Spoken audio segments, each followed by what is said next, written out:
students, this is Radhika Gaur with the session number 10 of your chapter Why Do We Fall Ill, and in this session we are going to discuss about disease tuberculosis. तो अभी हम यहाँ पे tuberculosis के बारे में discuss करने जा रहे हैं. क्लियर? सो बात आती है guys diseases caused by bacteria. मैंने आपको लास्ट सेशंस में स्टडी कराई थी about the diseases caused by virus, that is जो वायरल डिसीजेस होते थे.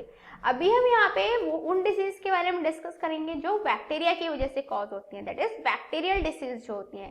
एग्जाम्पल के लिए ट्यूबरक्लोसिस हो गया, कोलेरा हो गया, टाइफाइड हो गया, डायरिया हो गया, ये सब क्या है, ये बैक्टीरियल डिसीजेस हैं. तो अभी हम यहाँ पे इस सेशन में ट्यूबरक्लोसिस के बारे में डिस्कस करेंगे और नेक्स्ट सेशंस में कोलेरा, टाइफाइड एंड डायरिया के बारे में डिस्कस करेंगे.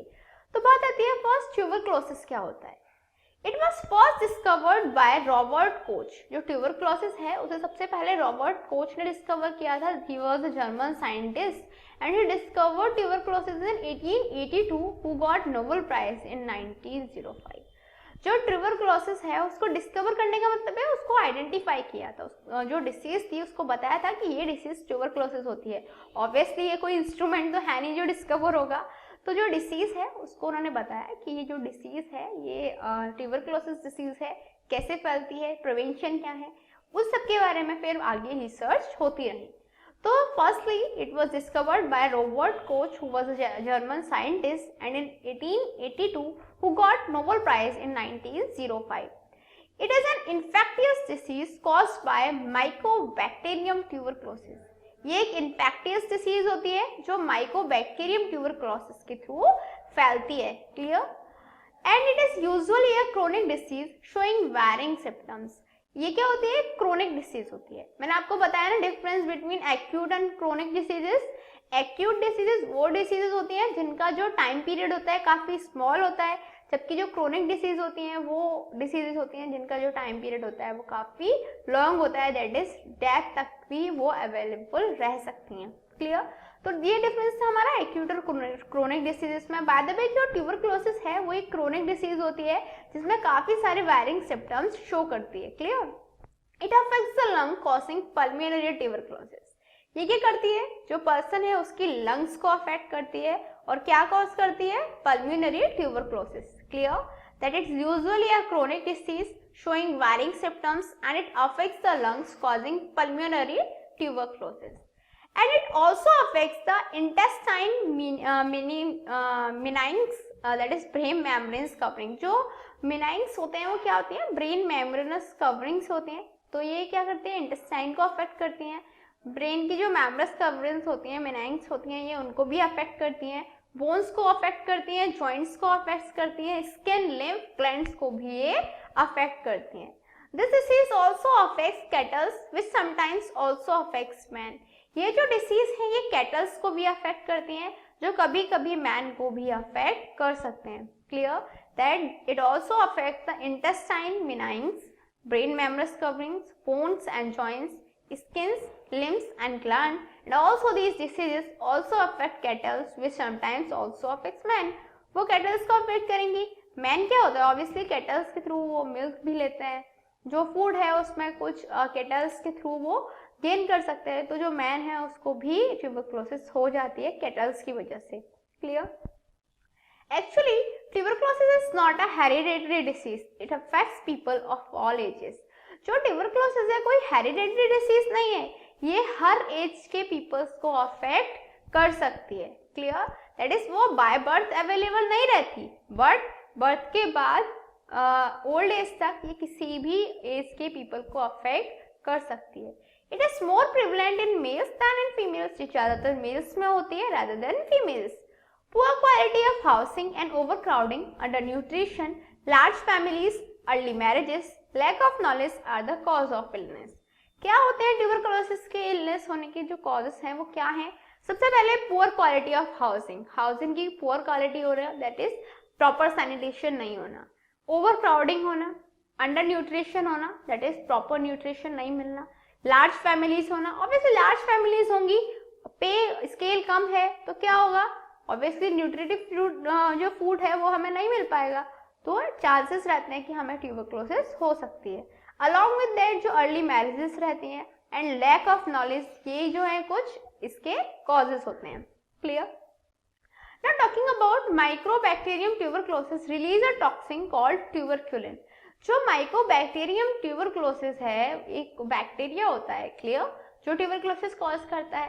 तो ये जो Mycobacterium tuberculosis है ये टॉक्सिन को रिलीज करता है जिसे हम बोलते हैं tuberculin, clear, which is a test for TB, जो ट्यूबरक्लोसिस के लिए एक टेस्ट होता है.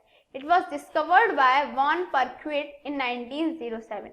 1907 में वॉन परक्विट ने ये डिस्कवर किया दैट माइक्रोबैक्टीरियम ट्यूबरक्लोसिस जो है वो एक टॉक्सिन रिलीज करता है जिसे हम ट्यूबरक्लोनिन कहते हैं. और ट्यूबरक्लोनिन को डिटेक्ट करके हम पता लगा सकते हैं कि जो पर्सन है वो ट्यूबरक्लोसिस से अफेक्टेड है या नहीं है, क्लियर. और ये किसके थ्रू डिस्कवर किया गया? वॉन परक्विट के द्वारा ये डिस्कवर किया गया इन द 1907. अब बात आती है जो ट्यूबरक्लोसिस है उसका ट्रांसमिशन कैसे होता है. तो TB is mainly transmitted by droplet infection developed by the sputum in case of pulmonary tuberculosis. जो ट्यूबरक्लोसिस है वो किससे ट्रांसमिट होता है? वो जो ड्रॉपलेट इन्फेक्शंस हैं उनके थ्रू ट्रांसमिट होता है. जो पल्मोनरी ट्यूबरक्लोसिस के केस में जो स्प्यूटम होता है उसके थ्रू डेवलप होते हैं. Also, coughing and sneezing generates the largest number of droplets which contain bacteria.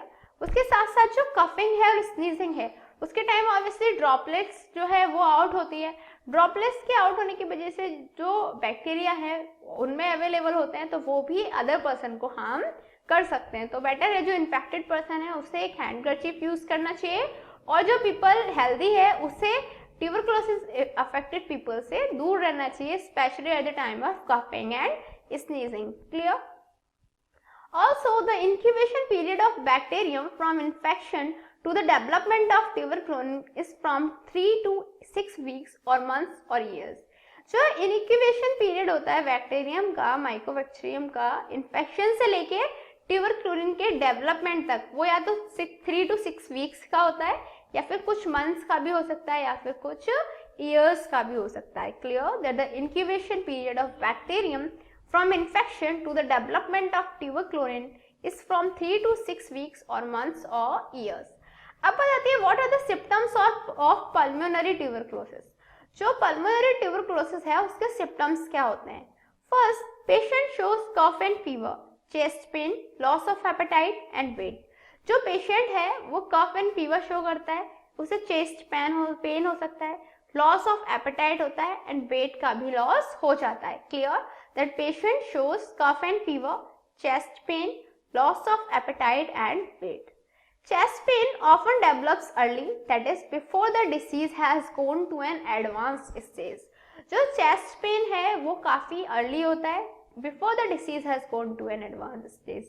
उससे पहले जब that is जो disease है वो अपनी advanced stage पे पहुंचती है उससे पहले ही जो चेस्ट पेन है वो स्टार्ट हो जाता है. दैट इज जो पर्सन है वो चेस्ट पेन से सफर करने लग जाता है, क्लियर. तो क्या हो गए सिम्टम्स? सबसे पहले cough, fever, chest pain, loss of appetite and loss of weight, clear. और चेस्ट पेन इनमें से मेन है क्योंकि वो डेवलपमेंट जो एडवांस स्टेज होती है उससे पहले ही स्टार्ट हो जाता है और पर्सन को काफी सफर करना पड़ता है. अब बात आती है what are the prevention and control. जो ट्यूबरक्लोसिस है उसके प्रिवेंशंस एंड कंट्रोल्स क्या हैं? First, chemotherapy eliminates both fast and slowly multiplying bacteria from the patient's body. जो कीमोथेरेपी है वो इजीली एलिमिनेट कर सकती है fast and slowly multiplying bacterias को पेशेंट की बॉडी से. Along with that it eliminates the bacteria from the patient's sputum. ये क्या कर सकती है? ये जो पेशेंट है उसके स्प्यूटम से बैक्टीरियाज को भी एलिमिनेट कर सकती है. Is that clear to you that chemotherapy eliminates both fast and slowly multiplying bacteria from the patient's body and it eliminates the bacteria from the patient's sputum.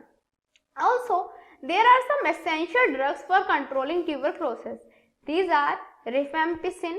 कुछ drugs हैं, essential drugs हैं जो tuberculosis को control करने के लिए use की जा सकती हैं.